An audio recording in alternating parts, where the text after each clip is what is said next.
Qu'est-ce qu'un prospect commercial? Dans cette vidéo, on va voir comment qualifier un client potentiel et faire en sorte d'investir son temps au bon endroit avec les bons prospects stratégiques pour développer le business. Avant, si ce n'est pas déjà fait, cliquez ci-dessous pour vous abonner et sur la petite cloche pour recevoir une notification à chaque nouvelle vidéo publiée.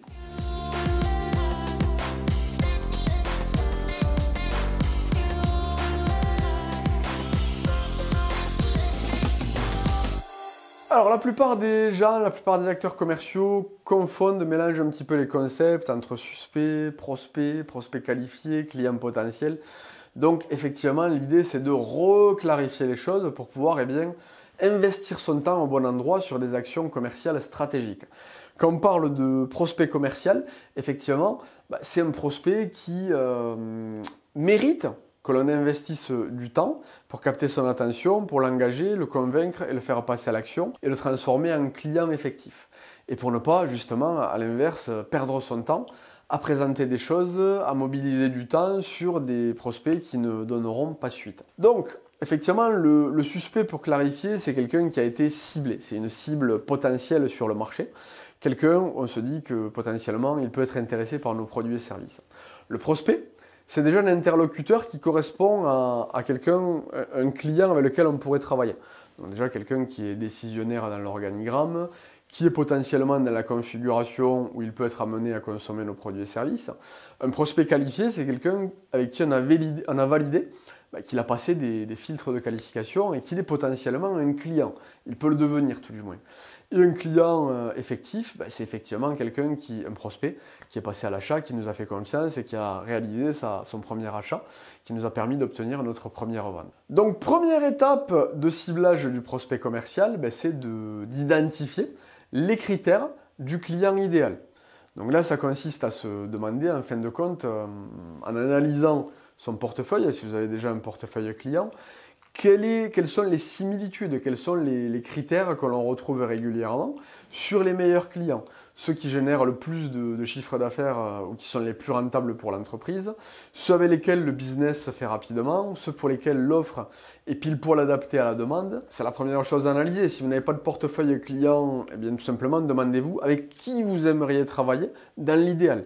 Quel est le client dans la meilleure configuration pour qui le produit va véritablement révolutionner son quotidien, va lui permettre d'avoir une expérience significative et va permettre d'obtenir des témoignages clients positifs, qui va tirer du bénéfice des produits ou services. Donc ça, c'est la première chose à identifier. Deuxième étape pour qualifier un prospect commercial qui va avoir de bonnes chances de devenir un client potentiel, c'est tout simplement de transformer ces filtres en questions calibrées. Donc ces filtres, c'est quoi? Ce sont des critères, des signaux d'affaires. Ça peut être la taille de l'entreprise, ça peut être le secteur d'activité, ça peut être la zone de chalandise, ça peut être l'effectif de l'entreprise, ça peut être le volume business généré, ça peut être l'évolution du chiffre d'affaires, ça peut être la rentabilité de l'entreprise, ça peut être la typologie du client. Est-ce que c'est une catégorie socio-professionnelle élevée, intermédiaire, ou ce sont des personnes sans qualification? Est-ce que c'est une clientèle aisée, ou justement est-ce que c'est une clientèle qui est un peu serrée au niveau du budget et qui a besoin de faire des économies?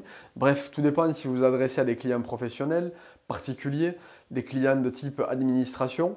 Chaque typologie de client aura ses filtres de qualification. Une fois que vous les avez identifiés, que vous avez identifié quels sont les signaux d'affaires, les critères impondérables pour pouvoir proposer et avoir des taux de signature élevés, il va falloir transformer ça en question. Donc par exemple, si on s'intéresse au chiffre d'affaires, la question sera combien de chiffre d'affaires réalisez-vous à l'heure actuelle? Je vais vous prendre un exemple dans une de mes précédentes entreprises où on vendait des solutions emailing, de routage, pour filtrer tout simplement et proposer nos démonstrations et nos propositions aux meilleurs clients. On demandait tout simplement quel est le volume d'emails envoyés. Donc ça passe par quelle est la taille de la base de données, quelle est la fréquence d'envoi sur cette base de données, quels sont les types de communication, communication marketing, communication transactionnelle pour confirmer une inscription ou livrer des produits, ou est-ce que c'est de la promotion de nouveaux produits, est-ce que c'est des partenariats, à quelle fréquence, également quel est le taux de délivrabilité à l'heure actuelle, c'est-à-dire quel est le pourcentage de messages délivrés par rapport à ceux à envoyer, quel est le taux d'ouverture et quel est le taux de clic.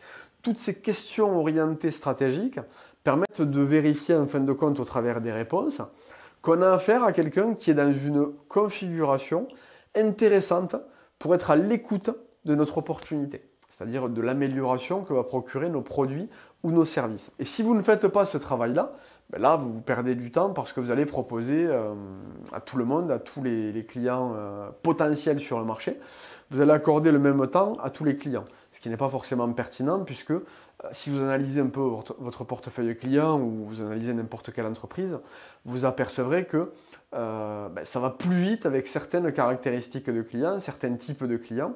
Donc autant faire le cheminement inverse comme on l'a vu au point 1, déterminer les critères, les signaux d'affaires, les filtres, et deuxièmement, transformer ces filtres en questions.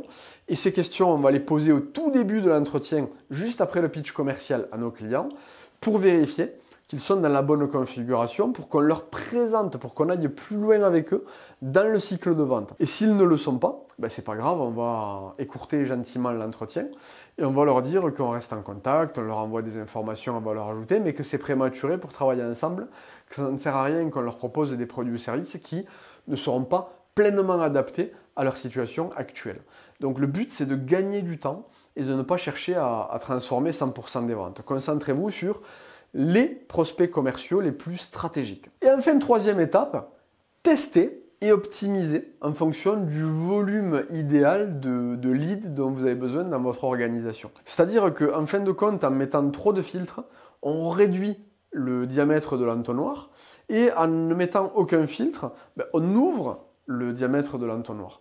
Et il y a un juste milieu à trouver dans n'importe quelle activité commerciale entre prendre du tout venant et avoir l'impression de faire des propositions, des entretiens, émettre des devis avec des clients qui ne signeront jamais, avoir l'impression d'avancer alors qu'en fait on est en train de reculer, et entre le fait de vouloir réduire tellement la vis, que d'avoir en fin de compte trop peu de clients potentiels avec lesquels on a des échanges et des interactions commerciales, pour derrière, ça va transformer mécaniquement, mais ça ne va pas suffisamment alimenter la pompe commerciale et le moteur de l'entreprise. Donc l'idée, c'est de trouver le juste milieu. Pour trouver le juste milieu, il faut tester. Il faut tester, mesurer les résultats. Donc essayez à tâtons de mettre plus ou moins de questions calibrées pour filtrer. Donc vous pouvez aussi bien au début mettre trop de filtres, plus de filtres que ce qu'il n'en faut. Et si vous apercevez que vous n'avez pas suffisamment de prospects commerciaux pour alimenter vos objectifs de développement commercial, à ce moment-là, vous enlèverez une ou deux ou trois questions de filtres, vous élargirez, vous ouvrirez un peu le diamètre du pipeline des ventes et vous regardez quelle est l'absorption idéale par rapport à la taille de votre organisation, c'est-à-dire le nombre de prospects avec lesquels vous pouvez interagir, mais également le nombre de prospects que votre équipe commerciale peut absorber. Un juste équilibre, une juste équation que vous devez résoudre et qui va vous permettre à la fois de qualifier les meilleurs clients potentiels, donc d'avoir une logique de prospect commercial à haute valeur ajoutée pour votre organisation, mais également de ne pas trop se brider et de ne pas passer à côté d'opportunités. Donc charge à vous de bien appliquer ces trois filtres, ces trois clés stratégiques que je vous ai partagées pour bien qualifier et proposer vos produits et solutions aux meilleurs clients, à ceux qui sont dans la configuration idéale pour bosser avec vous. Si vous avez aimé cette vidéo, cliquez sur j'aime. Si vous voulez aller plus loin, cliquez sur le i comme info pour télécharger le guide PDF des 8 piliers de l'efficacité commerciale et pour muscler l'ensemble de votre démarche et gagner en efficacité.